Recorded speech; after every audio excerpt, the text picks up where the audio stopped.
JS. Singh institute of pharmacy शिक्षा के क्षेत्र में निरंतर नए कीर्तिमान स्थापित कर रहा है। फार्मेसी शिक्षा के क्षेत्र में आधुनिक प्रयोगशाला उपकरण एवं अनुभवी योग्य टीचर से विद्यार्थी के जीवन को बदल रहा है। यहाँ की कंप्यूटर लैब लाइब्रेरी भी विद्यार्थी के एजुकेशन में अहम बदलाव ला रहा है। कोर्स इवेंट के साथ साथ cultural event, seminar, educational visit, hospital visit, यहाँ के विद्यार्थी का 360 डेवलपमेंट होता है। फार्मेसी के सारे कोर्सेज जैसे D pharm, B pharm, M pharm, PCI से मान्यता प्राप्त संचालित होता है। यहाँ के स्टूडेंट्स ऑल इंडिया एग्जाम जैसे GPAT, NIPER, CUET, PG आदि में अच्छे रैंक से उत्तीर्ण होते हैं। तो जल्दी करें और फार्मेसी में अपना कैरियर बनाएं और JS. Singh institute of pharmacy में अपनी सीट बुक करें, जिसका पता है पारा सराय, धूंधी, लहरपुर रोड, सीतापुर।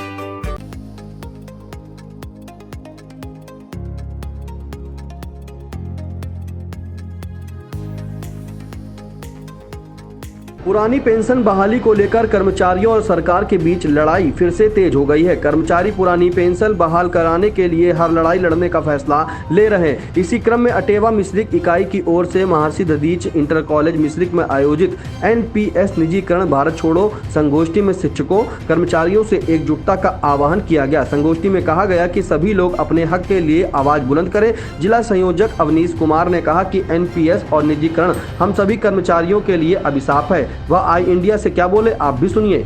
सबसे पहले तो आज से हर घर तिरंगा कार्यक्रम प्रारंभ हुआ, उसकी सभी को बधाई। आज का जो हमारा कार्यक्रम इस समय चल रहा है, हर ब्लॉक स्तर पे NPS निजीकरण भारत छोड़ो संगोष्ठी का कार्यक्रम है, तो हर ब्लॉक मुख्यालय पे हो रहा है। उत्तर प्रदेश के सभी ब्लॉकों में हो रहा है। इसका उद्देश्य है कि जो NPS है और निजीकरण है, इससे केवल और केवल पूंजीपतियों का ही फ़ायदा हो रहा है, न तो इसमें देश का फ़ायदा हो रहा है, न ही जनता का फ़ायदा हो रहा है। NPS में कर्मचारियों का 10% कटता है और सरकार 14% देती है। दोनों को पैसा शेयर मार्केट में लगता है और उस पैसे से शेयर मार्केट लोग 30 से 35 साल बिजनेस करते हैं और अंत में जब कर्मचारी रिटायर होता तो उसको नहीं पता होता है कि हमको कितनी पेंशन मिलनी है। न तो देने वाले को पता होता है कि कर्मचारी जब रिटायर होगा कितनी पेंशन मिलेगी, न लेने वाले को पता होता है कि कर्मचारी को कितनी पेंशन मिलेगी। जब पुरानी पेंशन में जब कर्मचारी सेवानिवृत्त होता था तो उसको पता होता था कि हमारा इतना वेतन है तो हमको इतनी पेंशन निश्चित मिलेगी।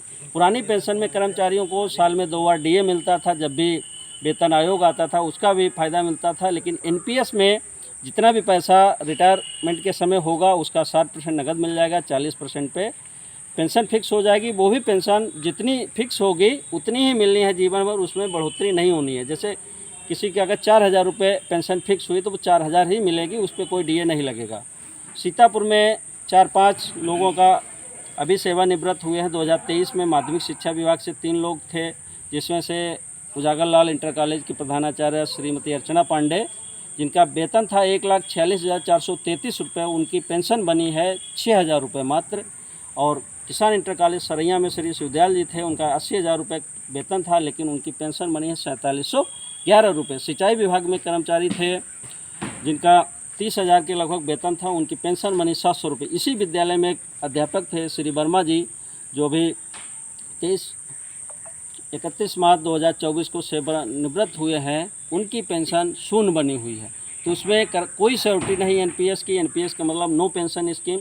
तो हम लोगों की मांग है कि कर्मचारियों की पुरानी पेंशन बहाल की जाए और NPS को समाप्त करके उसको GPF में बदला जाए। दूसरी मांग है निजीकरण को समाप्त। संस्थानों को प्राइवेट हाथों में दिया जा रहा, पूंजीपतियों को दिया जा रहा, जैसे रेलवे को ठेका दे दिया गया, बहुत सारी कंपनियों को ठेका दे दिया जा रहा है। तो इससे क्या होता है कि जो देश की संपत्ति है वो पूंजीपतियों के हाथ में जा रही है, पूंजीपतियों को इससे फ़ायदा होता है।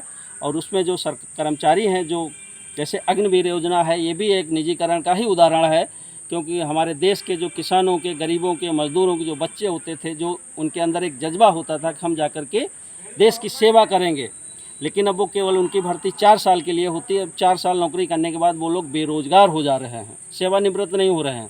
तो यही हमारी मांगें हैं सरकार से कि NPS और निजीकरण को दोनों को समाप्त किया जाए।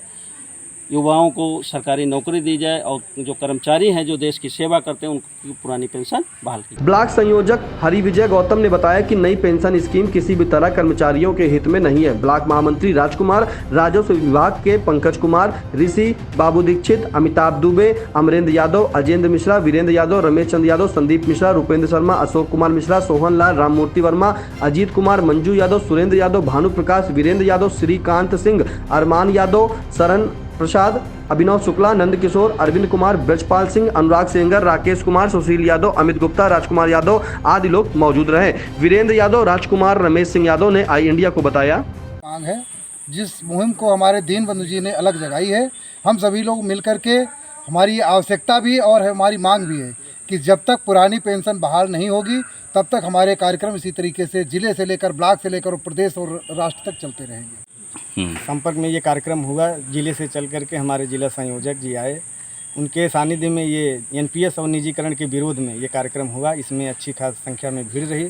सरकार के खिलाफ हम लोग इस अभियान को जारी रखे हैं और जब तक ये निजीकरण पर कोई योजना नहीं लगाते हैं, इसको बंद नहीं करते हैं, तब तक ये धरना यथावत ऐसे चलता रहेगा। हमारे लिए बहुत ख़तरनाक है।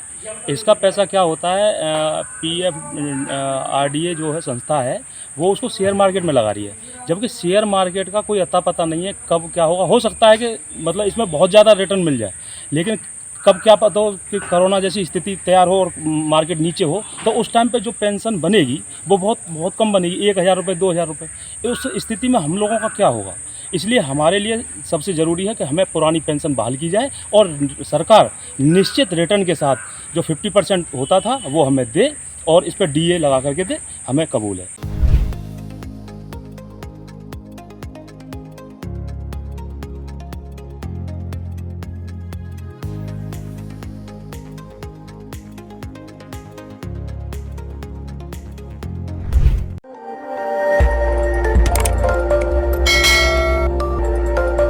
खबर आपकी, नजर हमारी। देखते रहिए आई इंडिया।